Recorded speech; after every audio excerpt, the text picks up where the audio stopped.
അടിയന്തരാവസ്ഥയുടെ പേരിൽ നെഹ്റു കുടുംബത്തെ കടന്നാക്രമിച്ച് കോൺഗ്രസിനെ വെട്ടിലാക്കി ഡോക്ടർ ശശി തരൂർ MP.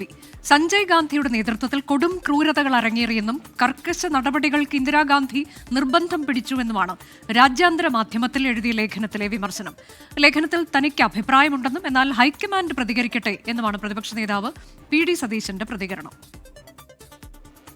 അടിയന്തരാവസ്ഥ രാജ്യത്ത് ഇരുണ്ട കാലഘട്ടമാണ്. പറഞ്ഞറിയിക്കാനാകാത്ത ക്രൂരതകളാണ് അടിയന്തരാവസ്ഥ കാലത്ത് അരങ്ങേറിയത്. ഇന്ദിരാഗാന്ധിയുടെ കർശന നടപടികൾ പൊതുജീവിതം ഭീതിയിലാക്കി. മൗലികാവകാശങ്ങൾ റദ്ദാക്കപ്പെട്ടു. മാധ്യമങ്ങളുടെ വായ മൂടിക്കെട്ടി. അടിയന്തരാവസ്ഥ കാലത്ത് സഞ്ജയ് ഗാന്ധി നടത്തിയത് കൊടും ക്രൂരതകളാണെന്നും ശശി തരൂർ വിമർശിക്കുന്നു. ഗ്രാമീണ മേഖലകളിൽ സ്വേച്ഛാപരമായ ലക്ഷ്യം നേടുന്നതിന് ബലപ്രയോഗവും അക്രമവും സഞ്ജയ് ഉപയോഗിച്ചു.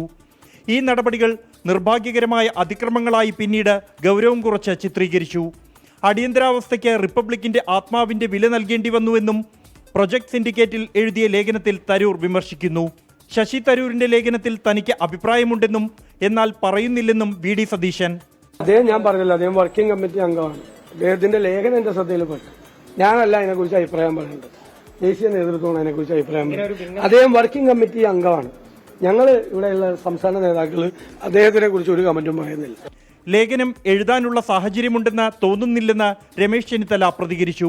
ഓരോ ദിവസവും പുതിയ വിവാദങ്ങളിലൂടെ നേതൃത്വത്തെ പ്രകോപിപ്പിക്കുകയാണ് ശശി തരൂർ. മുൻ പ്രധാനമന്ത്രി ഇന്ദിരാഗാന്ധിയെ തന്നെ വിമർശിച്ച പ്രവർത്തക സമിതി അംഗത്തോട് ഹൈക്കമാൻഡ് എങ്ങനെ പ്രതികരിക്കും എന്നുള്ളത് നിർണായകമാണ്. ബൽറാം നെടുങ്ങാടി, 24, ഡൽഹി.